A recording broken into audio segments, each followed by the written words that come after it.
No se vaya, no se vaya, quédese ahí conectado, no se vaya a desconectar, que ya vamos a comenzar hoy con nuestra séptima mentira. Ya vamos terminando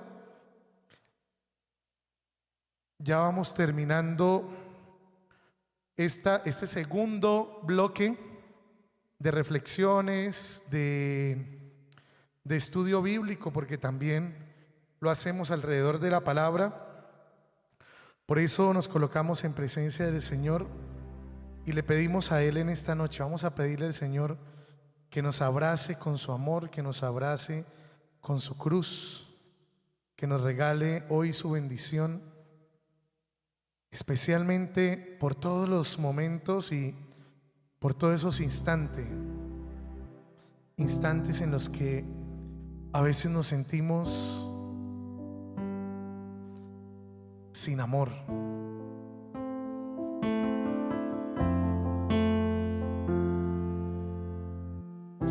Cuánto he esperado este momento,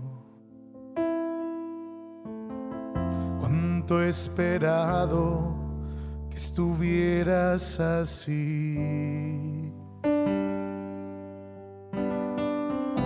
cuánto he esperado que me hablaras, cuánto he esperado que vinieras a mí. Yo sé bien lo que has vivido, yo sé bien lo que has vivido, sé también por qué has llorado, yo sé bien por qué has llorado. Yo sé bien lo que has sufrido, yo sé bien lo que has sufrido, pues de tu lado no me he ido. Y el Señor en esta noche especialmente en esta noche, quiere recordarte que nunca se ha ido, incluso de los momentos más dolorosos y más angustiosos que hemos tenido.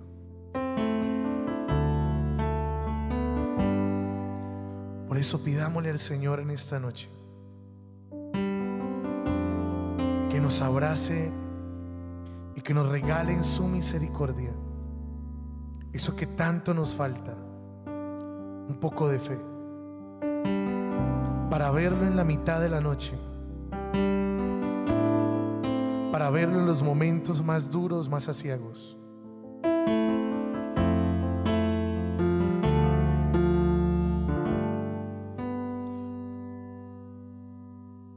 Pues nadie te ama como yo, pues nadie te ama como yo.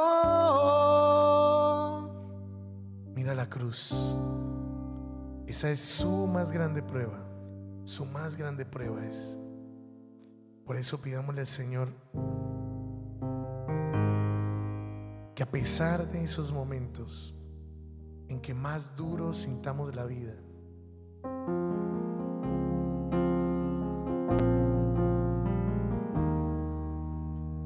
esos momentos no sean más fuertes que nuestra fe. Hoy, Señor, nos rendimos a tus pies y te pedimos, Señor, que nos sostengas con tu cruz, en tu cruz y a través de tu cruz.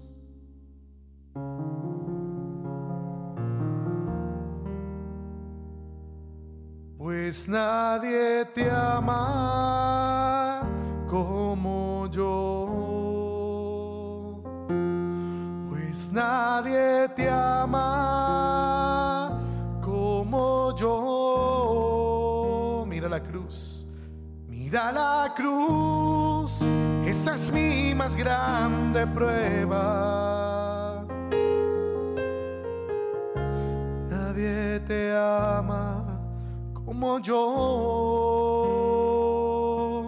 pues nadie te ama como yo, pues nadie te ama como yo.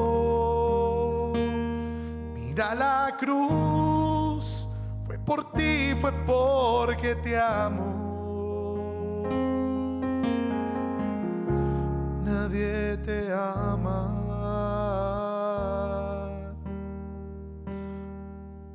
como yo. Gloria al Padre y al Hijo y al Espíritu Santo.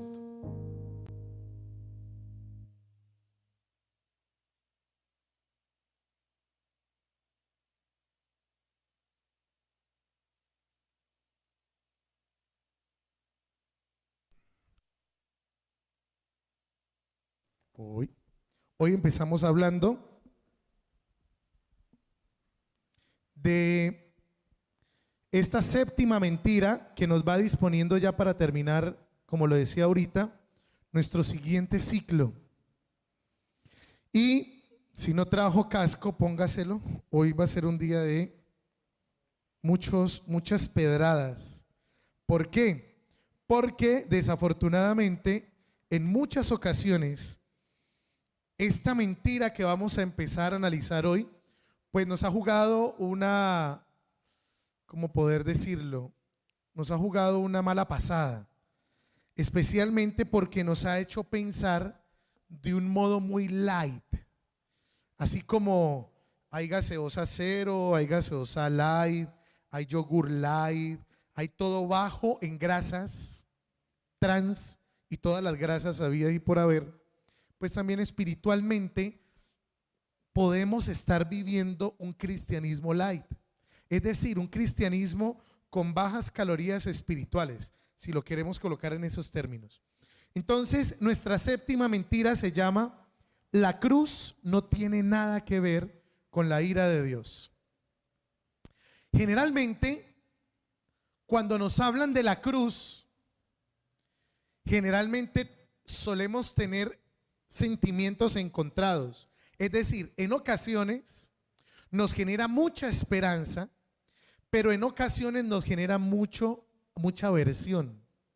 En 2004 salió la película de Mel Gibson llamada La Pasión de Cristo.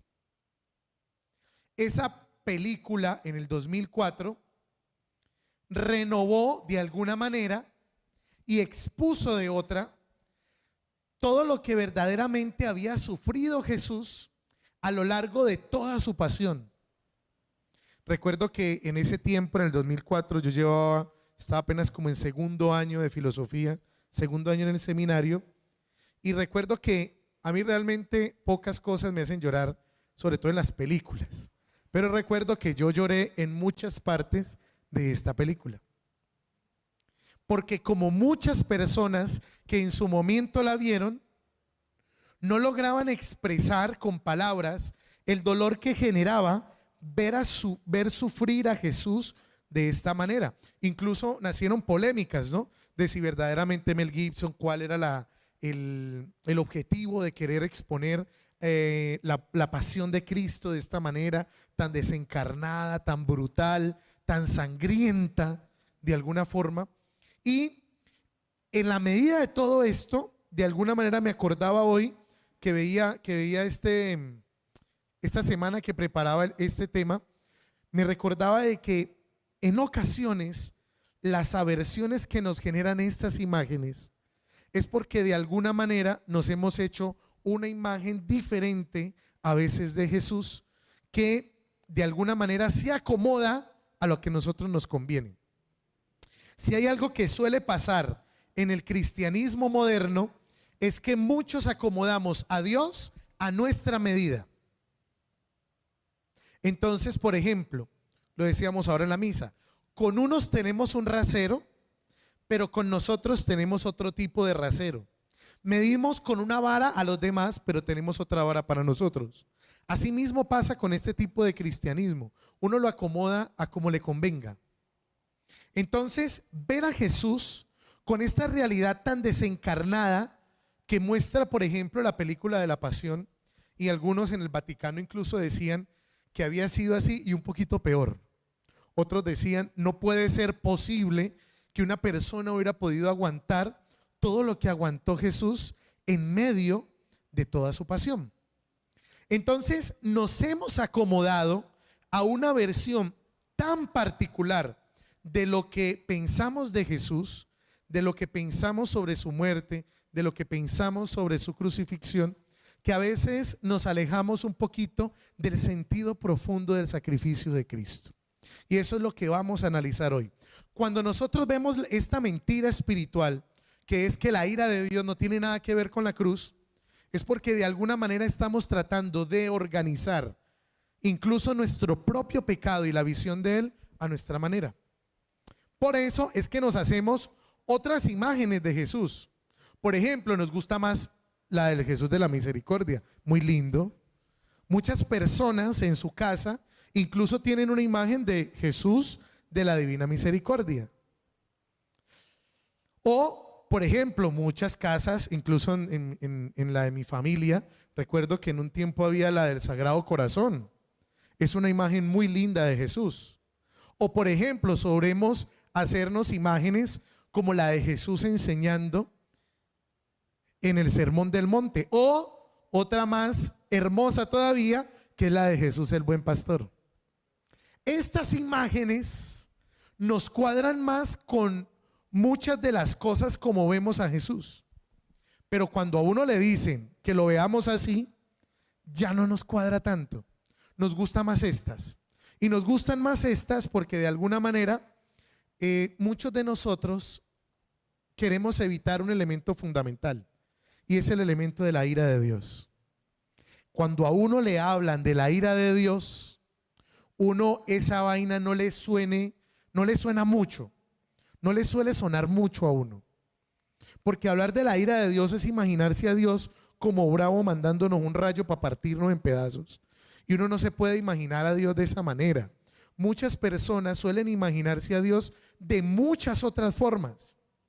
Y esas otras formas a veces van o por nuestra propia idiosincrasia, por nuestra propia cultura o por nuestra propia experiencia espiritual.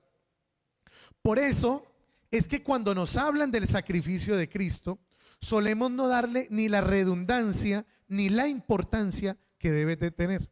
Y por eso es que a veces nosotros somos unos católicos o unos cristianos como light, es decir, unos cristianos ahí como de vez en cuando, como que no, yo sí creo en Dios, pero yo no soy fanático.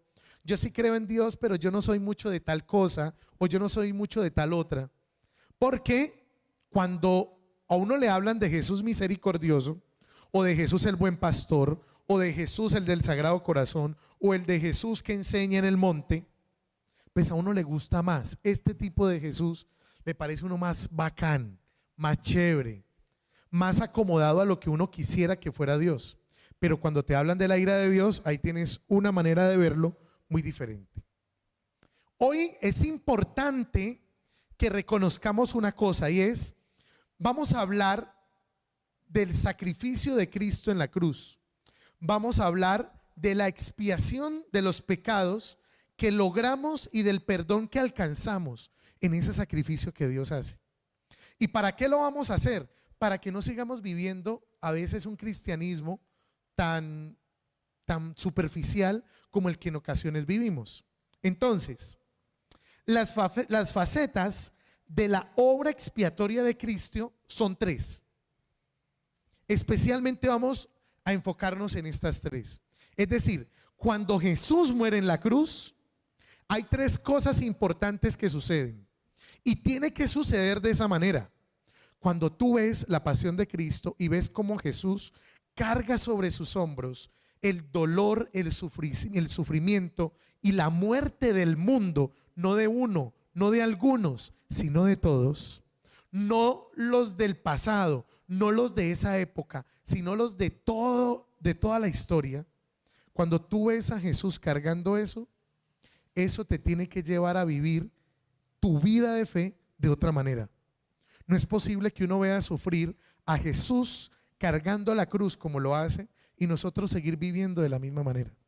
No es posible. Sin embargo, sí es posible. Es contradictorio, ¿no? Cuando uno ve, por ejemplo, sufriendo un perrito, y que tenemos tanto tanto feeling con el tema animal. Usted ve sufriendo un perrito, usted no es capaz de ver el perrito sufriendo y seguir derecho. Pero incluso hoy hemos llegado al punto de que vemos sufriendo a una persona y sí seguimos derecho. Y no quiere decir que el perrito o la persona sea más importante, no vamos a entrar en ese debate. Estamos hablando de a veces la desencarnada realidad que muchas veces vivimos.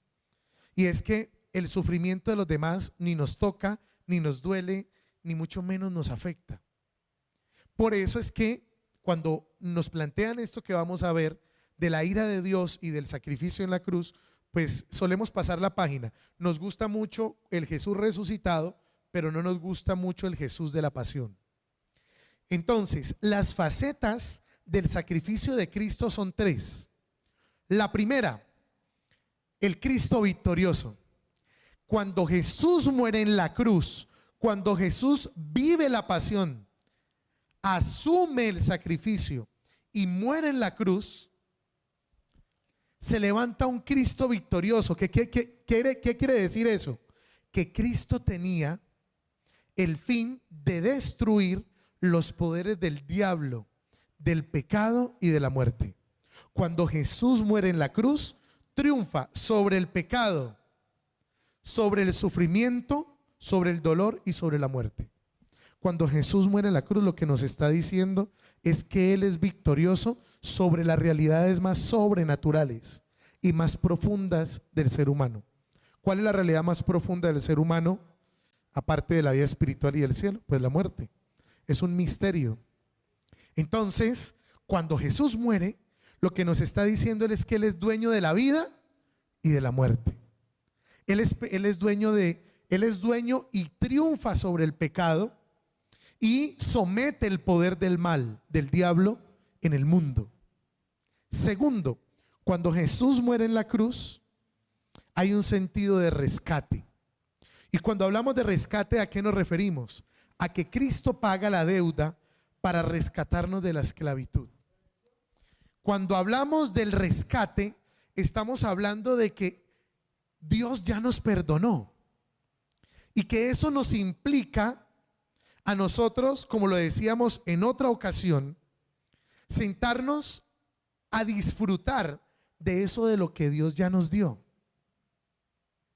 El perdón no es algo que hay que ganarse, el perdón es algo que el Señor ya nos dio, pero que nos falta acogerlo en nuestra vida, porque acogerlo en nuestra vida implica un signo de obediencia que luego veremos en las diapositivas siguientes.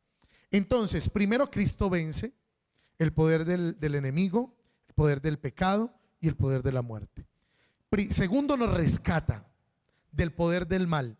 Es decir, no estamos perdidos. Dios sigue metiendo la mano y siempre que lo vemos en la Biblia, nos damos cuenta que siempre que Dios mete la mano es para salvar. Siempre. Incluso en momentos tan coyunturales, por ejemplo, como el diluvio, que podría interpretarse como un momento de destrucción más que de salvación. Pero vemos que Dios siempre que mete la mano, la mete para salvarnos. Tercero,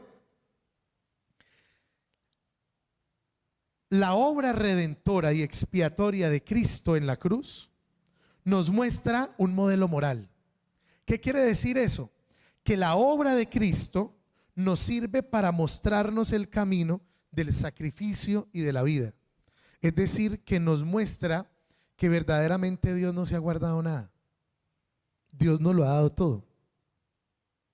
Entonces, de alguna manera, esto nos empieza a abrir una brecha con muchos de esos sentimientos, percepciones, emociones y a veces ideas que a veces nos hacemos frente a Dios de que no nos ama, de que nos ha olvidado, de que simplemente nos ha dejado a la deriva, de que nos ha castigado, de que simplemente nos tiró ahí a ver cómo nos iba y a ver, vean cómo se bandean. Ese tipo de ideas que a veces tenemos en momentos muy difíciles de nuestra vida, como los que veíamos hace 8 días, quedan abolidos con esta obra de Jesús. Cuando uno ve el sacrificio de Jesús en la cruz, tiene que recordar esto. Tiene que recordar esto y tiene que recordar esto. Cristo vence, Cristo nos rescata y Cristo nos muestra el camino de la salvación. Por eso, aquí encontramos más bien como dos polos.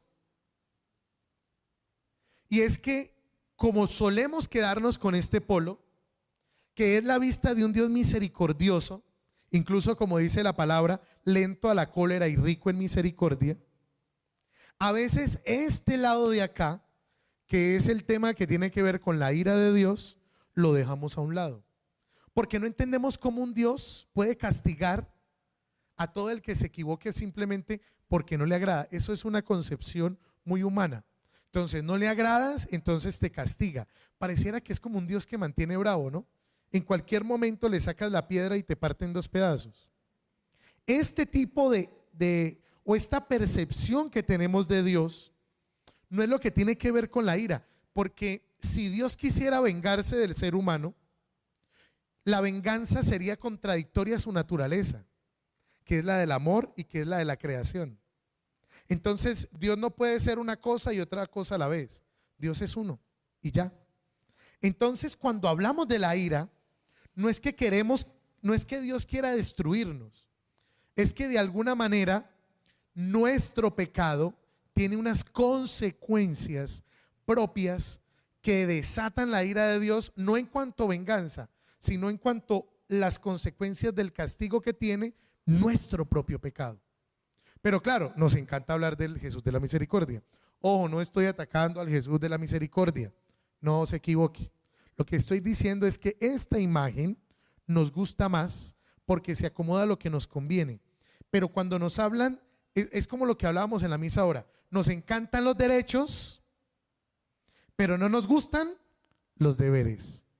Como no nos gustan los deberes, entonces cuando nos hablan de lo que tenemos que hacer para agradar a Dios, ahí sí eso ya no nos cuadra mucho. ¿Cómo así que tengo que hacer o que tengo que vivir o que tengo que comportarme de tal manera o hacer tal cosa para agradarle a Dios? No, yo quiero ser lo que yo quiero ser. Por eso San Pablo dirá: todo me es lícito, pero no todo es bueno para mí. Yo puedo hacer todo lo que quiera, pero no significa que todo lo que quiera hacer es porque sea bueno. Como lo hablábamos en la primera de mentira, de que Dios solo quiere que seas feliz. Si a usted lo hace feliz serle infiel a su esposo, entonces simplemente séalo. No. Si usted lo hace feliz consumir droga, pues entonces consúmala. No. Tiene que ver con una manera de vivir propia del plan que Dios tiene trazado para nosotros. Por eso, al buscar un punto de vista menos sangriento, al buscar un punto de vista menos oscuro, al buscar un punto de vista menos ofensivo, podemos tropezarnos con una figura de Él menos eficaz, menos poderosa e incluso menos salvadora. O sea, si tú quieres decir, no, es que eso de la sangre no, yo no creo que haya sufrido tanto. No, es que eso de la cruz no me parece a mí que sea como tan bueno. Cuando nosotros vemos que aquello por lo que Jesús murió no fue tan grave, entonces es cuando decidimos vivir de cualquier manera, y ahí es cuando le quitamos la profundidad y el sentido profundo que tiene la crucifixión y muerte de nuestro Señor.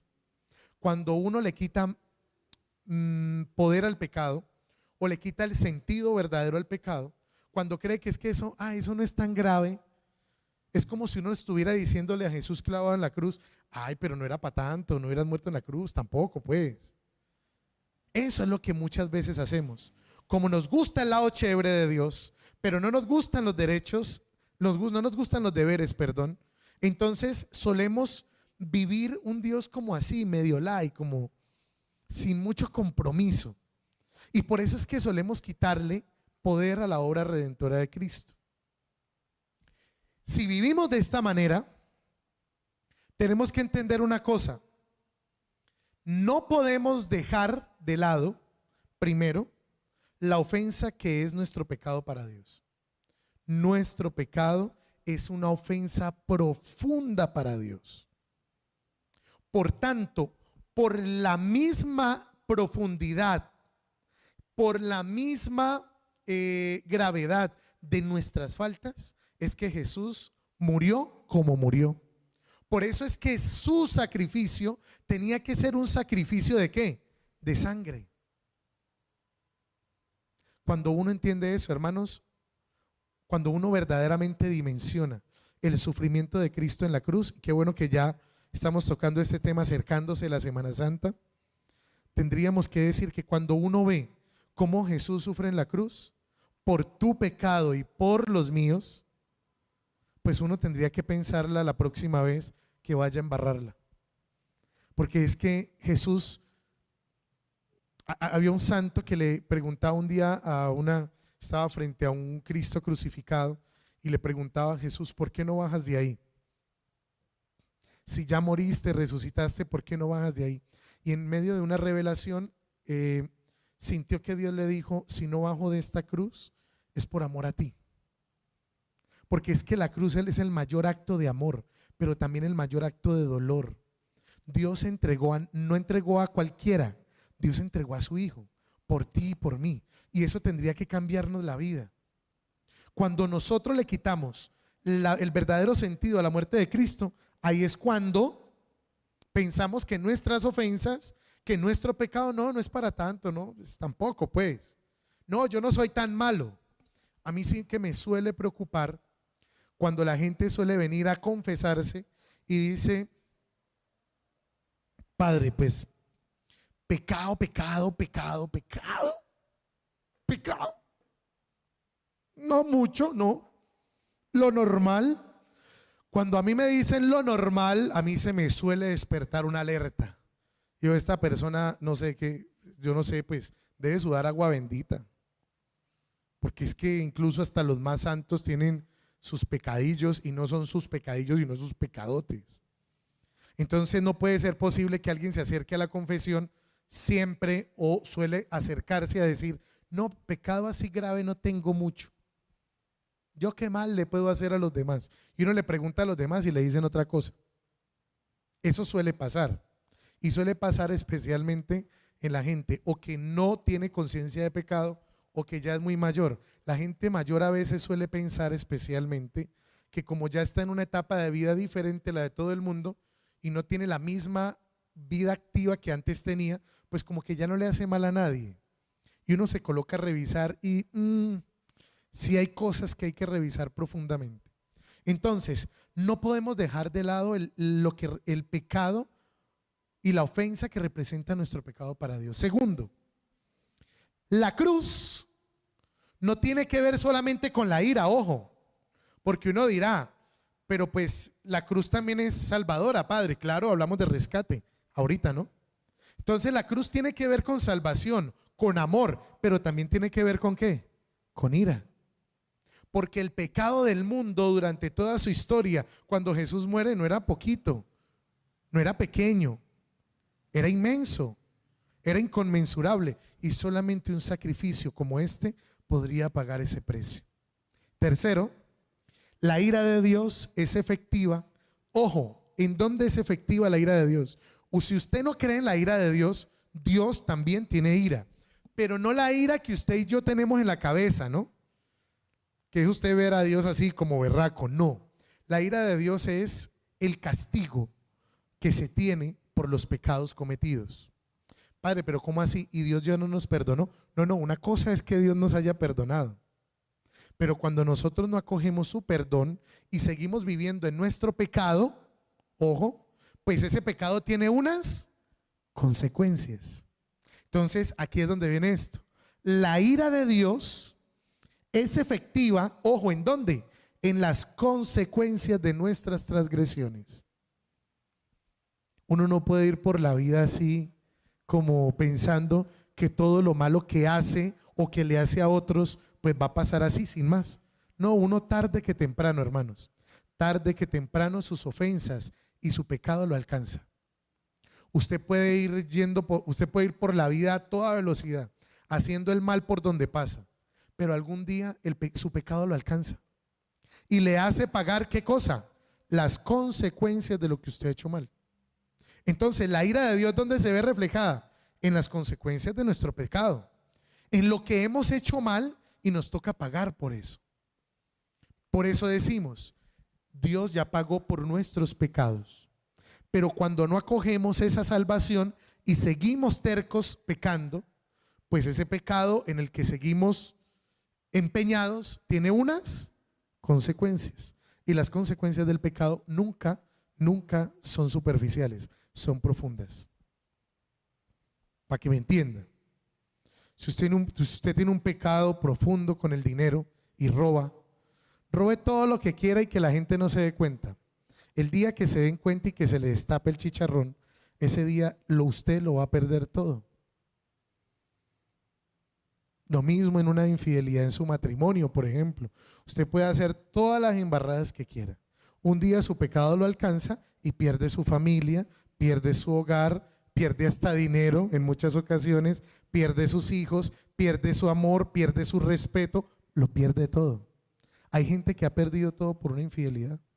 Hay gente que ha perdido todo por un robo. Hay gente que ha perdido todo por una mala decisión o por un cúmulo de malas decisiones.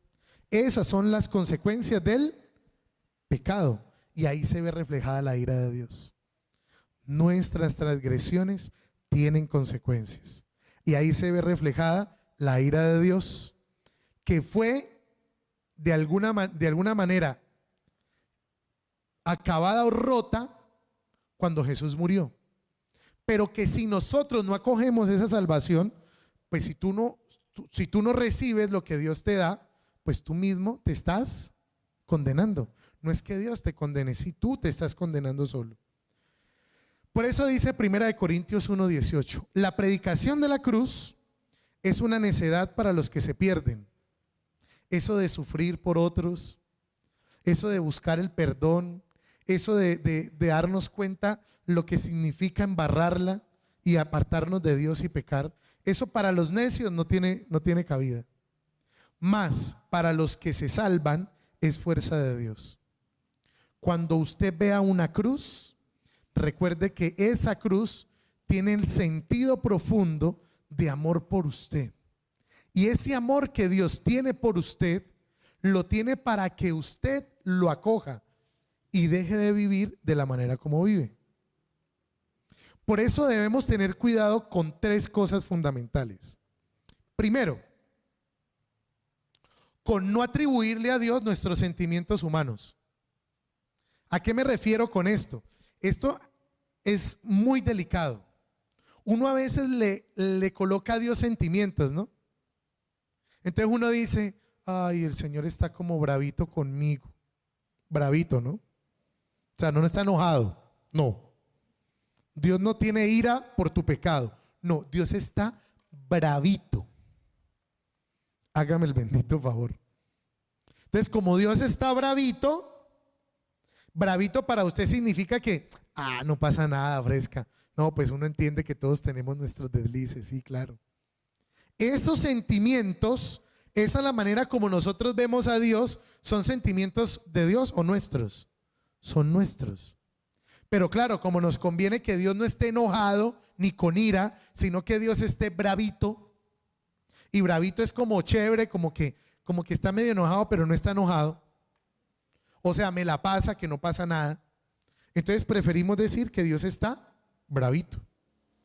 Entonces tenemos que tener cuidado con ¿qué? Con no atribuirle a Dios nuestros sentimientos humanos. Porque también está el otro extremo, ¿no? Vemos a un Dios castigador fruto de la manera como vemos a las personas que representan autoridad para nosotros y pensamos que Dios está ahí esperando a que tú caigas para caerte encima. Y resulta que tampoco funciona así. Son sentimientos más humanos que divinos. Eso solía pasar mucho con los dioses griegos. Los filósofos criticaban a la gente por creer en los dioses del Olimpo, pues los dioses se parecían mucho a los griegos, es decir, como que la gente le atribuía unos sentimientos a los dioses que eran muy más humanos que divinos. Eso nos pasa con Dios. A veces le atribuimos a Dios más cosas de nosotros que verdaderamente reales. Segundo, tenemos que tener cuidado con una visión de la cruz más romántica que cristiana. Cuando hablamos de una cruz romántica, ¿a qué nos referimos? a que no nos gusta ver a Jesús clavado en la cruz por tu pecado, sino que nos gusta ver la imagen del buen pastor. Porque, ay, es que es divino, Padre, qué cosa tan bella. Es que uno lo ve ahí como, uy, no, mejor dicho, como galán de telenovela de RCN. Divino. Bien vestido, mechudo, ojos verdes, bueno, azules, mono, con barba perfecta. No, es que ese es el Cristo que a mí me gusta. No, no, no, no, no. Esa manera o esa visión romántica que a veces tenemos no expresa el verdadero sentido de la cruz. Cuando usted ve una cruz, ve dolor, ve sacrificio, ve sufrimiento, ve muerte. Cuando uno ve la cruz, se da cuenta que tu pecado no es tan sencillo como decir Dios está bravito, no. Hay una realidad profunda de rompimiento, de dolor, de dureza de tu propio pecado. Entonces no es tan sencillo como que sigas viendo la cruz como tan romántica, tan rosa. Y tenemos que tener cuidado, tercero, con creer en un perdón sin sacrificio. O sea, el perdón que Dios a ti te dio es un perdón que a Dios le costó su hijo. Pilas. Porque a veces creemos que simplemente es decirle a Dios, Dios, perdóname, no, todo bien, no pasa nada, no lo vuelvo a hacer, ¿vale? Pero tú me entiendes, ¿cierto? Que es que tú sabes, tú también fuiste humano y pues no pasa nada. No, no es tan sencillo. No es tan sencillo seguir viendo a un Dios sin sacrificio. A Dios tu perdón le costó un hijo. Le costó no un hijo, le costó su hijo.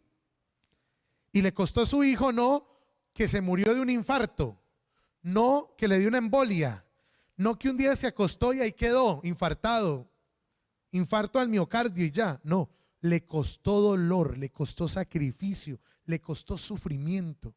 Eso costó tu perdón, eso costó tu paz. Entonces no es posible que sigamos viviendo un cristianismo, una fe como tan superficial y sigamos haciendo las cosas como a veces las hacemos sin dimensionar lo que a Dios le costó tu perdón. Por eso es que decimos que el amor de Dios no es sentimental, es santo. Eso no es tan superficial como que, ay, perdóname Dios, no pasa nada, no. Cuando hablamos de que el amor de Dios no es sentimental, sino que es santo, es que va hasta las últimas consecuencias. Dios no se guardó nada, nada se guardó. Dios no mandó a cualquiera, Dios mandó a su hijo. Por eso su amor es santo. Ahora, salgamos de una duda. Hay gente que me pregunta, Padre, ¿la ira de Dios está dirigida a las personas? O sea, ¿Dios tiene ira contra su criatura? Y la respuesta es sencilla, pues sí. ¿Cómo demostramos eso? Pues bíblicamente. En el Éxodo, en el capítulo 15, versículo 8, encontramos en el canto de liberación del pueblo que dice: al soplo de tu ira se apiñaron las aguas, los abismos cuajaron en el corazón del mar. ¿Qué quiere decir esto? Que la ira de Dios se fue ¿contra quién? Contra el faraón y sus militares. Ahí está cantando la victoria que tuvo Israel cuando pasó por el mar y fue liberado. Entonces, cuando habla de al soplo de tu ira se apiñaron las aguas, está diciendo cuando el mar se abrió en dos y luego se cerró para que murieran todos sus capitanes y el faraón. Entonces, cuando habla de su ira, habla de los enemigos de Dios. Segundo, en Segunda de Crónicas, en el capítulo 36, versículo 16, dice: pero ellos se burlaron de los mensajeros de Dios, ojo, hasta que subió la ira de Yahvé. ¿Contra quién fue esta ira? Contra los que se burlaron de los mensajeros de Dios. Tercero, el Salmo 90:11, a que a muchos les gustan los salmos, dice: ¿quién conoce el poder de tu ira y temiéndote tu indignación? Ojo, muchas veces nosotros pensamos que como es Dios, nos encanta pensar en ese Dios bonachón, buena gente, buena papa, que nunca tiene ira. Pero recordemos, no es una ira como la que tú y yo tenemos. es una ira del castigo que tienen y de las consecuencias que tienen nuestras faltas. La ira de Dios es efectiva en la vida del hombre y se ve en las consecuencias que tenemos que pagar por las equivocaciones desmesuradas, por las equivocaciones continuas de no cambiar de vida. Ahora, Padre, pues, si la ira de Dios es una cosa real, yo tengo, por ejemplo, he conocido a mucha gente que nunca habla de la ira de Dios. Siempre habla de que Dios es chévere, de que Dios es liberador, de que Dios es un bacán, de que Dios es un buena gente, que por eso es un papá. Yo te pregunto una cosa. ¿Qué tipo de padre sería Dios si todo lo que hacemos mal pasara inadvertido? ¿Qué tipo de padre sería? ¿Qué tipo de padre sería usted si todas las embarradas que comete un hijo no tienen un castigo, no tienen una reprensión, no tienen una consecuencia? Usted está siendo un mal padre. Ojo, cuando hablo de castigo no es que lo coja correa, le tire el cable, la plancha o le tire una tabla o le dé contra el mundo. Cuando estamos hablando de la ira de Dios, no estamos hablando solamente de un castigo físico, que muchas veces se da. Estamos hablando del dolor que causa o que viene como consecuencia de nuestros pecados. Entonces, ¿qué tipo de Dios sería Dios si todo nos lo pasa y no pasa nada y es chévere? Entonces, pues claro, no tenemos conciencia de qué, del pecado, y el pecado es una realidad. Por eso, la pregunta que viene después de esta es, bueno, ¿y entonces cómo nos salvamos de la ira de Dios, Padre? Esa sería la pregunta. Y podemos responderla en 4 elementos fundamentales. Primero, ¿cómo nos salvamos de la ira de Dios? Lo había dicho ahorita al principio, a través de la obediencia. La palabra obediencia viene del latín obedere, que significa escuchar. ¿Cómo nos salvamos de la ira de Dios? Escuchándolo. Pero pasa una cosa muy particular, ¿no? Usted le pregunta a Dios qué hacer. Y cuando Dios le dice qué hacer, a usted no le gusta. Entonces usted se hace el bobo y dice, no, yo vengo más tarde. Mañana vengo, listo, y se va. Vuelve al otro día. Señor, hoy vengo otra vez a pedirte qué debo hacer. ¿Cierto que lo que yo debo hacer es esto? Y el Señor como que te dice otra cosa, dice, no, yo estoy muy confundido, yo mejor vengo mañana. Y vuelve y hace la misma. A ver cuándo Dios cambia de discurso y le dice lo que usted quiere oír. ¿Cómo nos salvamos de la ira de Dios? A través de la obediencia. Y muchas veces, dígame a qué hijo le gusta hacer caso. Todos hemos sido hijos, ¿no? Acuérdese usted como hijo si le gustaba hacer caso. A ninguno de nosotros nos gustaba hacer caso, la verdad que no. Se entra a las 8, eran las 8:30. Recuerdo, voy a contarles una historia. Para hablar como de la ira de Dios, voy a hablar de la ira de doña Nubia. Doña Nubia es mi mamá. La ira de doña Nubia se calmaba más o menos así. Los domingos yo iba a colitar a mi parroquia. Y en mi parroquia el padre nos daba 500 pesos por acolitar una misa. Siempre nos regalaba 500 pesos. Entonces al final de la misa el padre nos daba de a 500 a cada uno. Y en la parroquia habían 4 misas. O sea que yo los domingos fijo las 4 misas. Ese era el descanso de la semana. Entonces la última misa era a las 7:30, se acababa tipo 8:30. Yo ese día no iba a colitar, o sea, a ayudar en la misa de Monaguillo. Y mi mamá me dijo, llega a las 8. Y yo, sí. Cuando a las 6, cuando se acabó la misa a las 7, yo acolité la misa de 6, llegó a las 7. Y a las 7, un amigo me dijo, acolitemos la de las 7:30, para que nos hagamos los 2000. Listo, hagámonos los 2000. Listo, hágale. Yo dije, no, pues yo me voy corriendo, mi mamá, todo bien. Yo estoy en la iglesia, no estoy jugando fútbol en la calle, ni vagando en la calle, estoy en la iglesia. Pero mi mamá ha hecho 8 de la noche.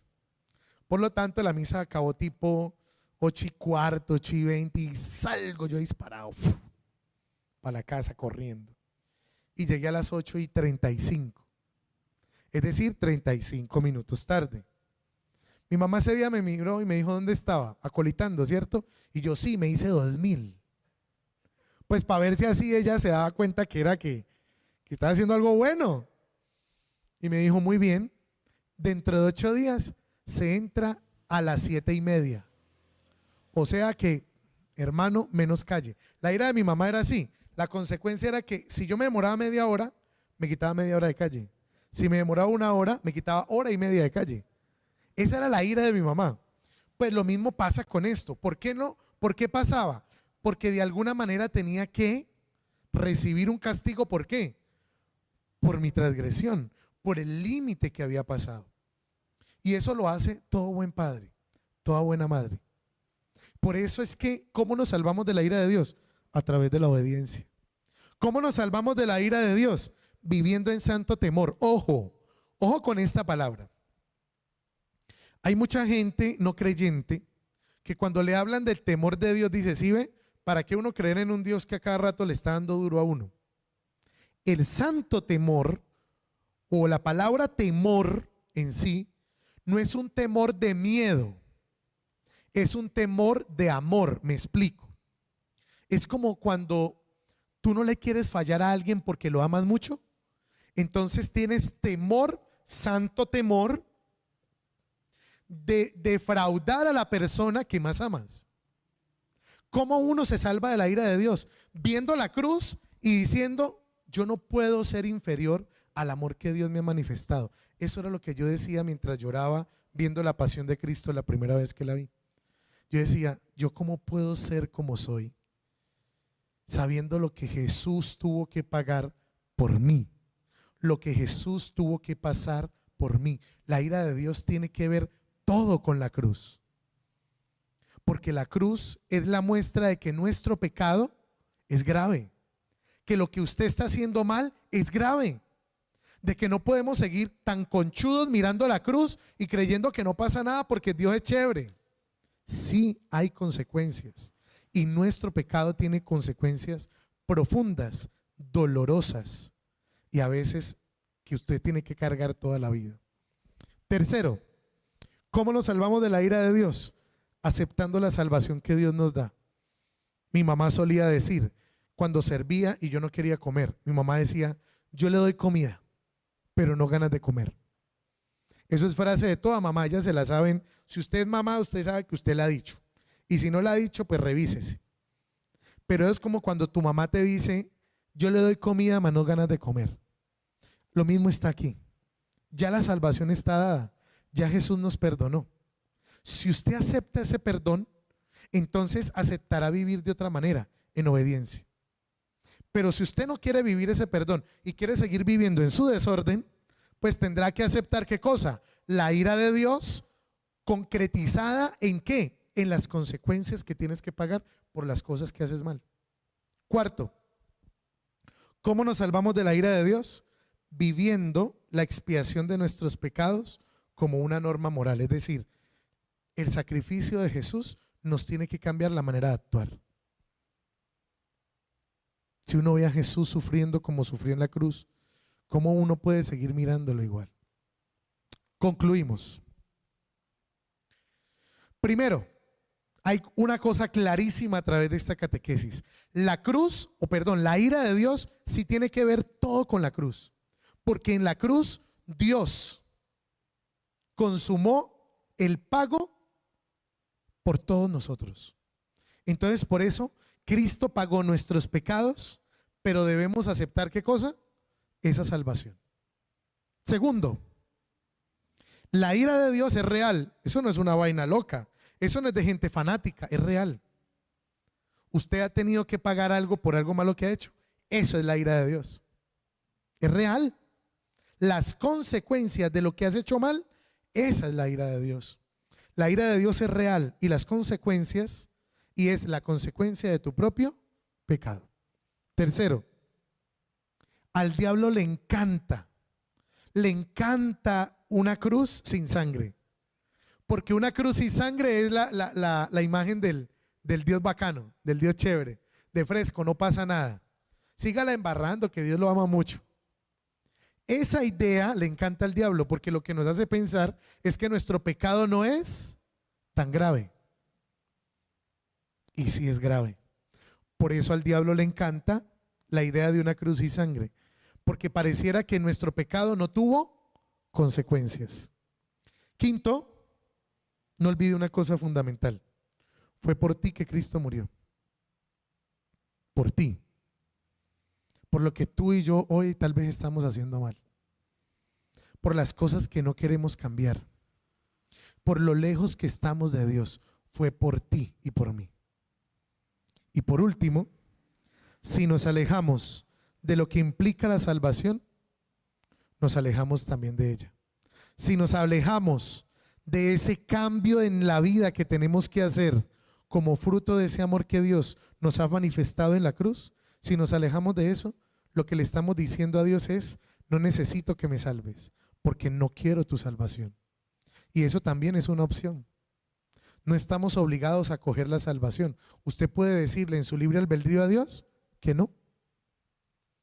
Pero usted asumirá las consecuencias de una decisión que no va a ser en esta vida, sino de una decisión que va a ser eterna. Ojo, ¿y eterno es cuánto? Eterno. Eterno. No un 10 años. No es 20 años, 30 años, 50 años. Es eterno. Tú le puedes decir a Dios que no,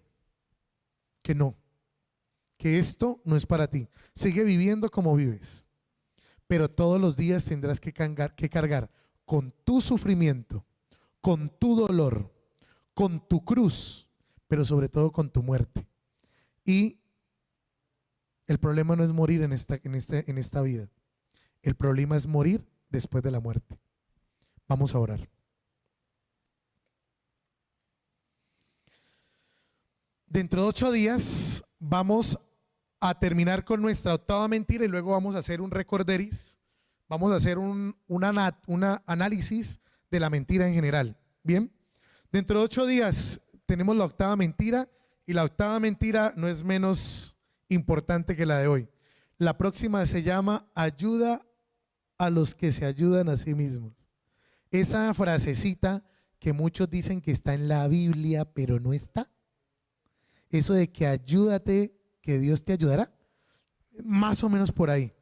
Usted quiere salir de esa mentira, dentro de 8 días nos vemos en este canal.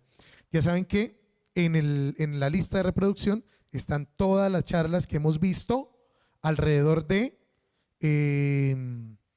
todos estos meses, desde septiembre que empezamos. Así que usted busca en la lista de reproducción del Padre Oscar. Recuerde darle like al video, porque con ese like usted nos ayuda y usted puede irse atrasando de las mentiras anteriores, y también puede acompañarnos ahí en Luz Directa todos los días, o cada día por medio estamos colocando todos los días una frase para que a partir de la Biblia pues usted también tenga sus propias reflexiones. Bien, un aviso final, para todos los que me han preguntado por los bonos, pues todavía tenemos bonos para los que nos quieran ayudar en pro del seminario. Recuerde que vale 100,000 pesos, pero usted lo puede ir pagando mensual de aquí a diciembre y todos los meses participa en un sorteo. Si de pronto lo quieren, dejan los daticos aquí con Nancy y Nancy me da los daticos y yo me comunico con usted y yo mismo se los llevo a su casa para que no tenga que desplazarse y así se lo podamos llevar para las personas que nos quieran ayudar. Vamos a orar.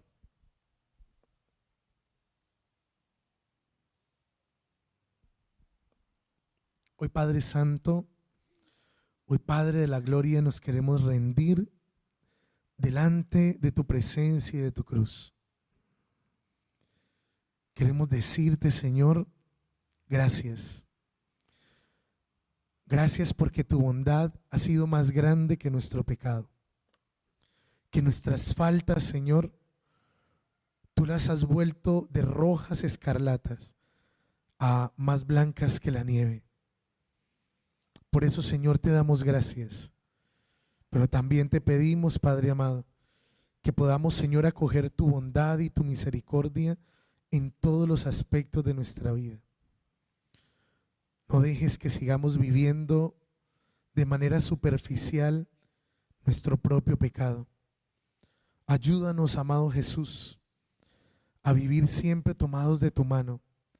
Enséñanos, Jesús, a obedecerte, a bendecirte con nuestra vida, a que el amor que has derramado, Señor, con tu sangre en la cruz, no solamente nos dé el perdón, sino que nos permita vivir de la manera como tú deseas en nuestra vida. Por eso pasa por la vida de todos los que en este momento están en este momento viendo este espacio, por todas las personas, Señor, por las que hoy pasa nuestro corazón, nuestra mente y nuestro pensamiento. Llega a nuestra vida y permítenos cambiar todo aquello que no agrada a tu presencia, por Jesucristo nuestro Señor. Que el Señor los bendiga en el nombre del Padre y del Hijo y del Espíritu Santo. Amén. Nos vemos dentro de 8 días. Dios los bendiga y que te pasen una buena semana a todos.